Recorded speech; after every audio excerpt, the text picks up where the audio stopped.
Blog Talk Radio. Welcome to the Institute for Personal Development, Kriya Yoga Ashram, where total consciousness is the new frontier. Kriya Yoga is union of the individual with the divine. Join us as we explore the practices to initiate this process. Good morning. Welcome to the Voice of Yoga. Let's Talk Consciousness.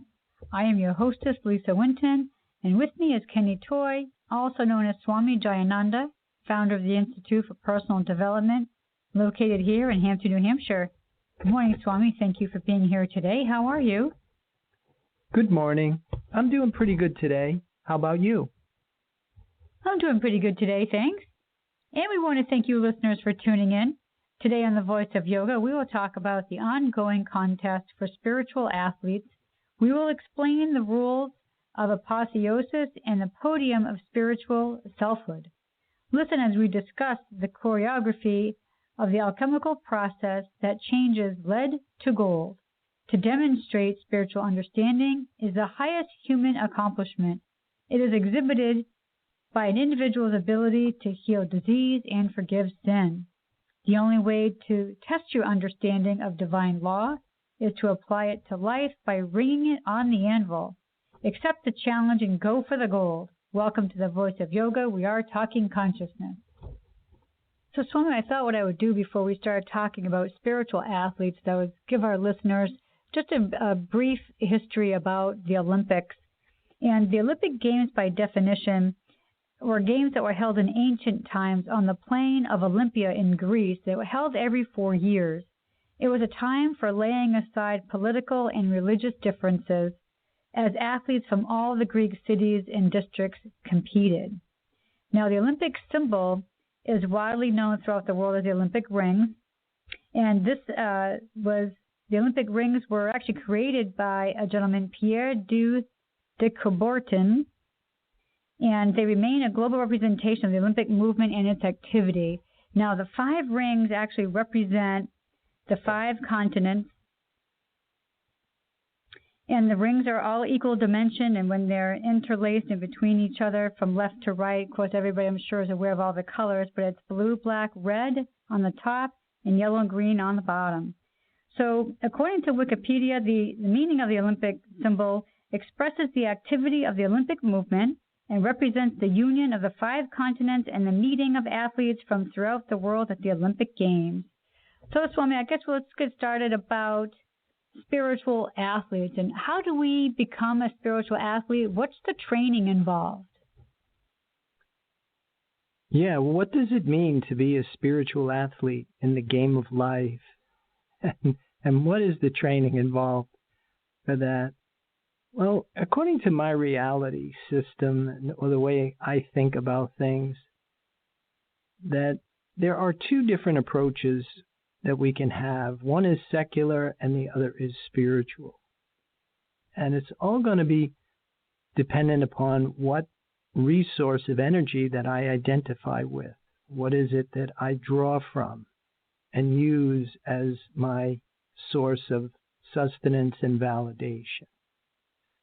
Because I think a big part of the Olympics is really not so much whether you win or you lose, but it's how you play the game. It's your level of consciousness, your degree of awareness. And one of the things I always really notice is the difference between what I call a true champion and somebody who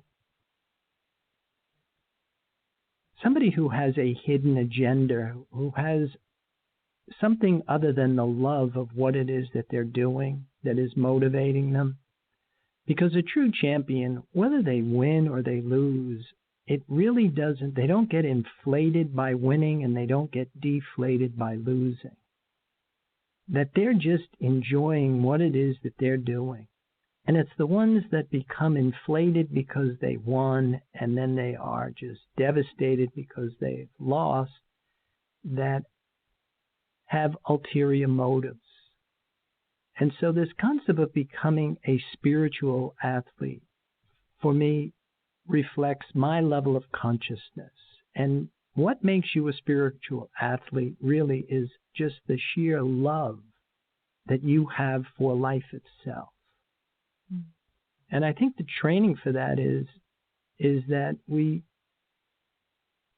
have to figure out what love is. And we've talked about this a number of times, because there's a difference between what we call human love and divine love. And the human love is dualistic. So there are two forces. So there's a struggle between love and hate. But divine love comes from unity consciousness. And there's only one, and it's only good. And it is the light of eternal life. It is loving kindness. And that's the thing that motivates the spiritual athlete.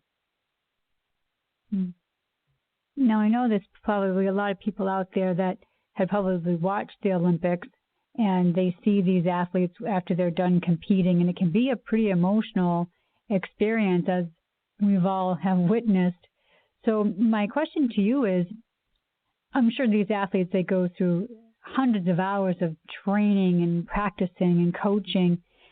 So and then at the very end of their competition, they have this feeling, these emotional feelings. So would the same be true of somebody who's on a spiritual path, a spiritual athlete, that they experience emotionality maybe as intense as an Olympic athlete would?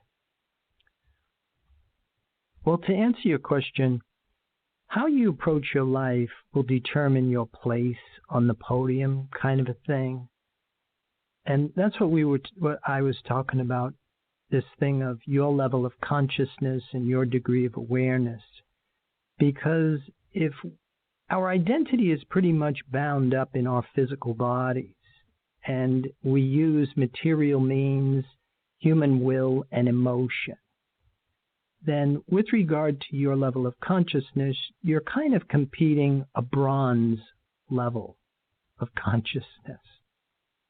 And if you opt for a mental approach and you use intelligence, passion, and ambition, that will put you on the silver level of awareness, or a level of consciousness. And if you do opt for spiritual understanding, you will work with wisdom, compassion, and enthusiasm. And that's what brings home the gold, this concept of total consciousness, unity consciousness that we talk about.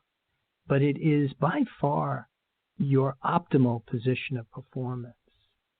Because what it really mirrors is when the athlete is in the zone, when the athlete is in harmony with divine law. And that's where the whole thing of intimidation comes in with regard to competing or athletics, is that when the athlete is in the zone, when you are operating from spiritual understanding, you've accessed a part of the mind that is doing many things at once. You're plugged into resources of energy that are inexhaustible. So you don't get tired, you don't make mistakes. Then there's this thing called intimidation. And what happens with intimidation is that the mind shrinks back into either rational thinking, where you would use your mental means and intelligence, concentration, or if it slips even further back, you will fall back into unconscious patterns and conditioned responses, which would be your emotional response. And that is by far your worst level of consciousness.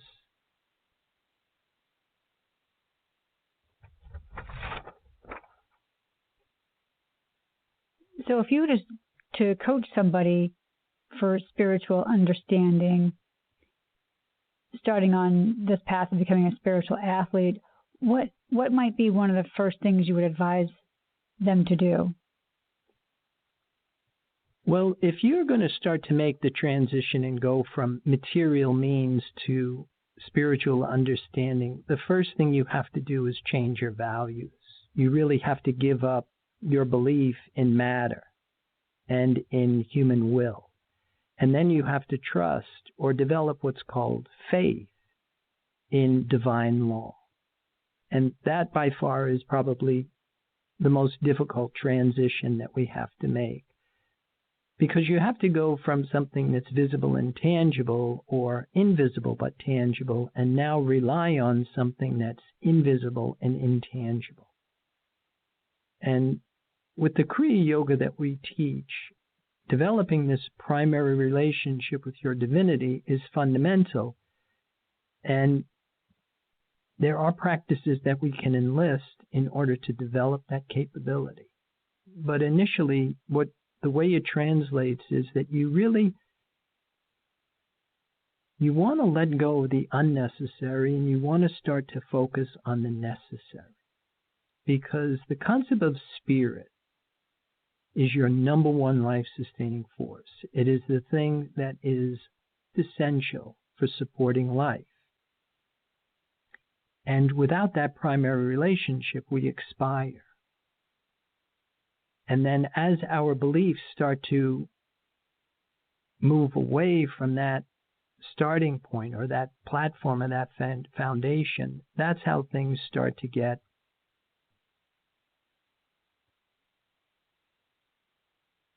diminished in proportion to the further we get away from our relationship with the divine. And that's one of the reasons why this whole secular concept of how we approach our lives today by taking the concept of God out of the equation is so detrimental. And in fact, without the concept of God, it really doesn't work.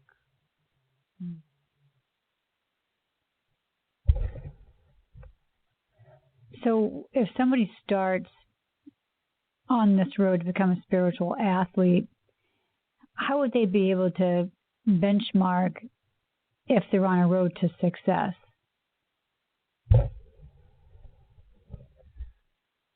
I would measure that by the amount of joy that you started to experience with whatever it is that you're doing.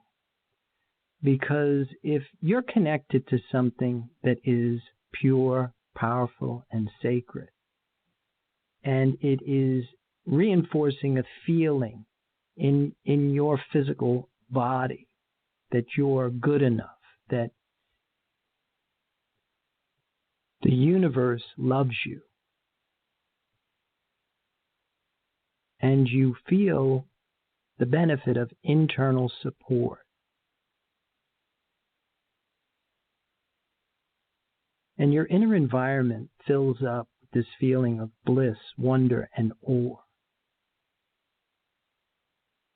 And your exchange of energy is that you are pouring out this concept of loving kindness. Then to me, that is the indicator that you are spiritual path.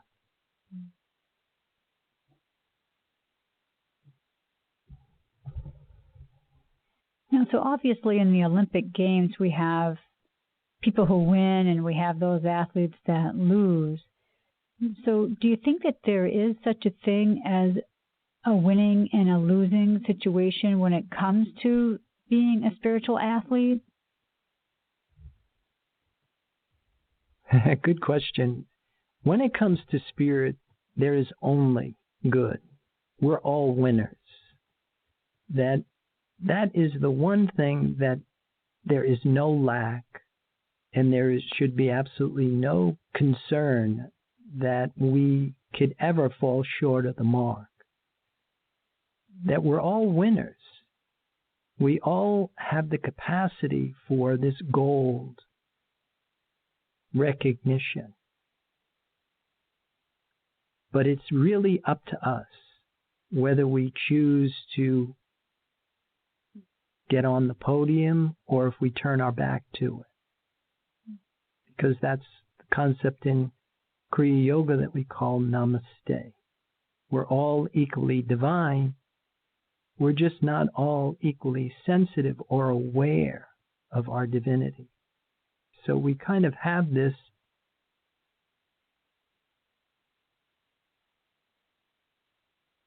inheritance for this gold treasure. And it's really up to us to acknowledge it.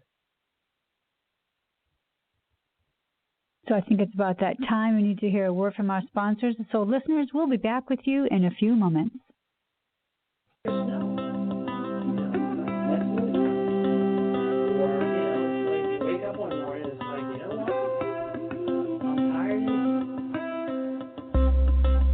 Kriya Yoga Theory 2 is a unique and revolutionary practice and forum designed to facilitate the growth process in human development.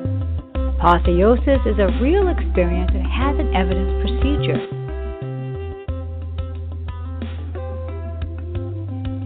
You cannot lead someone to permanent change by doing for them what they must do themselves. Personal accountability and responsibility are the foundation of Kriya Yoga Theory 2. You must be engaged and devoted. Prana power brings virtue to overcome fear, wisdom to overcome ignorance, purpose to overcome selfishness, enthusiasm to overcome laziness. Kriya Yoga is a path of action, knowledge, and devotion. These sessions are a celestial positioning system to guide the individual into union with the divine. For more information or to sign up for your next session online, go to www.ipdtransform.com. Namaste.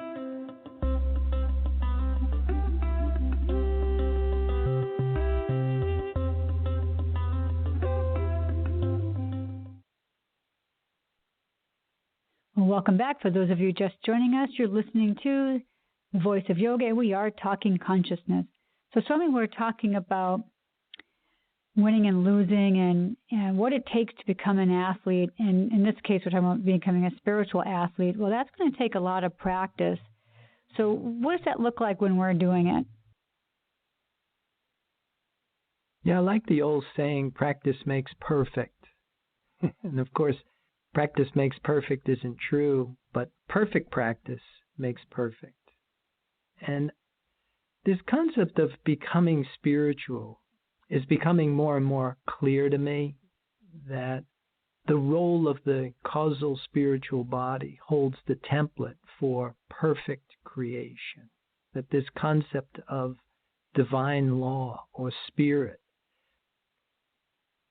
as the creative principle puts down just perfect creation.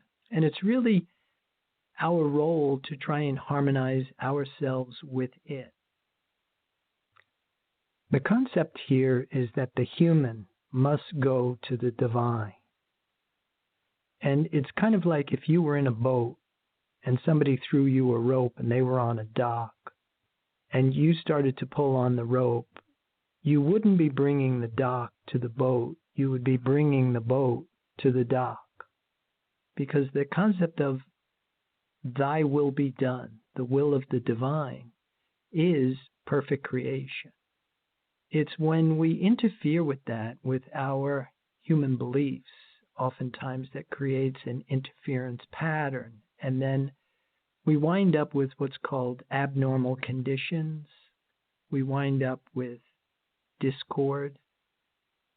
To practice to become a spiritual athlete really is about letting go of a personal sense of I and identifying with this spiritual sense of selfhood, which becomes impersonal. And the other thing I think that's really interesting about unity consciousness is that there is no competition. That on a spirit level, we're all one. And so from that perspective, then there isn't any such thing as winning or losing. Well, we might have some listeners out there that may want to know, how do we lose this sense of I and then still live in this world? Yeah, that's the process of moving from what's called material means or material beliefs and human thinking, and moving into the realms of what's called spiritual understanding, starting to see everything from the perspective of wholeness and completeness, which is very different. And that's where a practice like Kriya Yoga becomes really helpful, because it gives you the tools in order to make this in consciousness. And you're moving your identity from basically seeing yourself as separate to seeing yourself as an intricate part of this greater whole. It's not really a loss of self-conscious awareness. It's a more inclusive point of identification. But in the final analysis, in true reality, and this concept of truth, that there's only one, and anything else kind of misses the mark. That was the concept of sin. And I like in the opening how you talked about, to demonstrate spiritual understanding is the highest human accomplishment. It is exhibited by an individual's ability to heal disease and forgive sin. The only way to test your understanding of divine law is to apply it to life by ringing it on the anvil. Yeah, when you bring in the concept of healing, that's what takes all of the ambiguity out of what it is that you call being spiritual. Because the power that comes with spiritual understanding is all about expelling error. It's all about destroying sin, sickness, disease, and death. So, Swami, I'm interested in finding out, what do you mean when you say to ring it on the anvil? Yeah, that's kind of a blacksmith term, that when a blacksmith makes a sword or a knife, they spend all of this time cutting and tempering steel. They polish it and all of that, and then not until they test it by ringing it on the anvil, they take it and they whack it on the anvil, do you know if all your work is really worthy, that sword will perform in battle, kind of a thing. Because if it's over-tempered and it's too brittle, it'll break like glass. And if it's under-tempered and it's too soft, it'll bend. So there's just this window of opportunity that you have to get it right. And you don't really know that you got it right until you test it. And I think the same is true with any spiritual practice. And using this concept of healing as your litmus test gives you something to work with. That kind of reminds me of, I remember watching the sports channel as a child with my dad. I believe it's ABC Sports, I think, that the beginning of the program, they had this saying, they would say the thrill of victory and the agony of defeat. And so what does that look like for us spiritual athletes? What's the thrill of victory and the agony of defeat? Well, I think the real thrill of victory is if you can maintain your elevated consciousness throughout whatever it is you're undertaking, if you can maintain this relationship with the divine, and you have that understanding that you are in the image and likeness of divine law. That to me is probably the best prize that you could get for whatever it is that you're doing.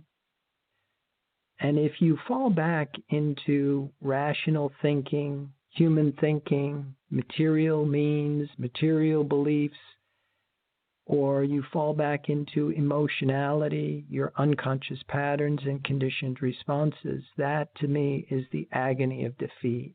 You kind of miss the mark And that's also the whole concept of what we call sin, that you've fallen back into fear and limitation.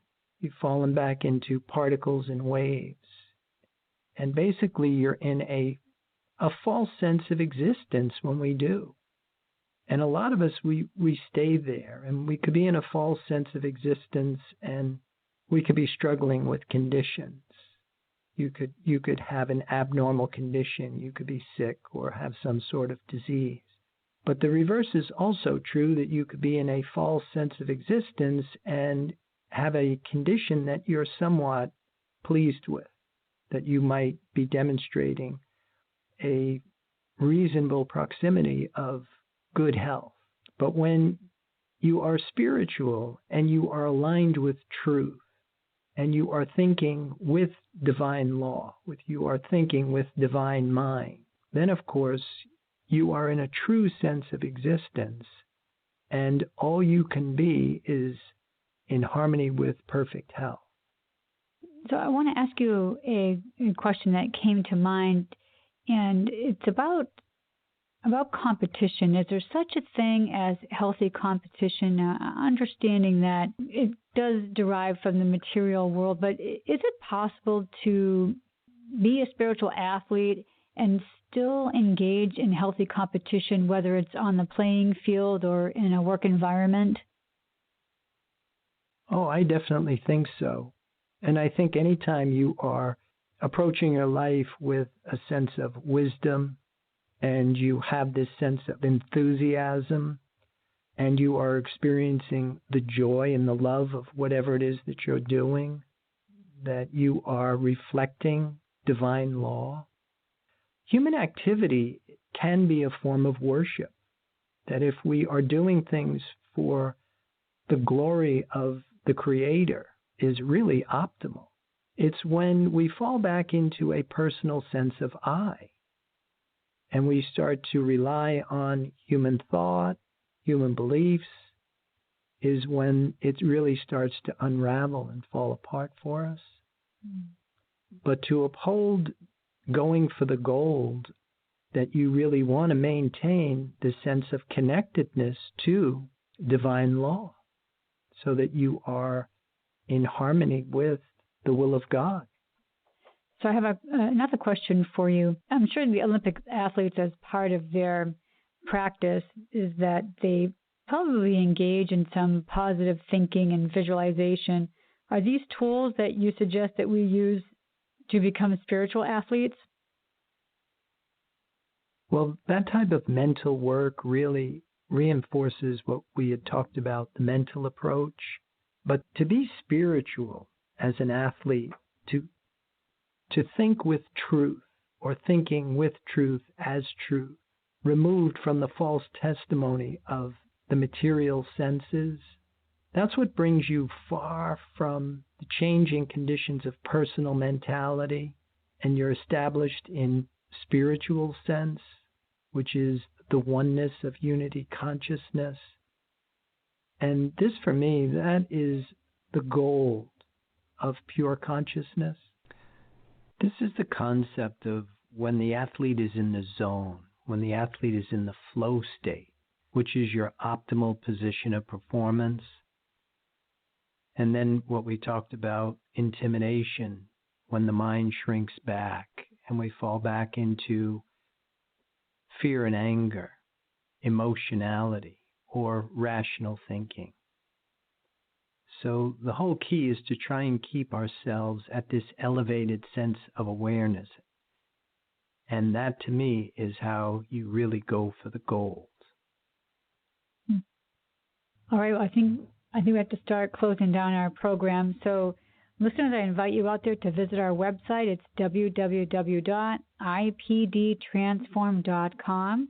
So once you're there, you can make posts about this show or give us ideas for future shows you'd like to do. But keep those comments coming. We do enjoy hearing from you. Be sure to tune in next week. We have another great show for you. We're going to be exploring the Academy of Make-Believe. And also be sure to look for our Wednesday night, 5 o'clock Facebook Live sessions that we do every week. So, Swami, do you have any other final thoughts about today's program? Well, I would like to wish everybody good luck on their quest for gold and unity consciousness. And with that, I'll wish everybody a good day. Namaste. And thank you for listening to our program, The Voice of Yoga. This is Lisa Winton, along with Swami Jayananda signing off. Have a wonderful Kriya Yoga kind of day. Namaste.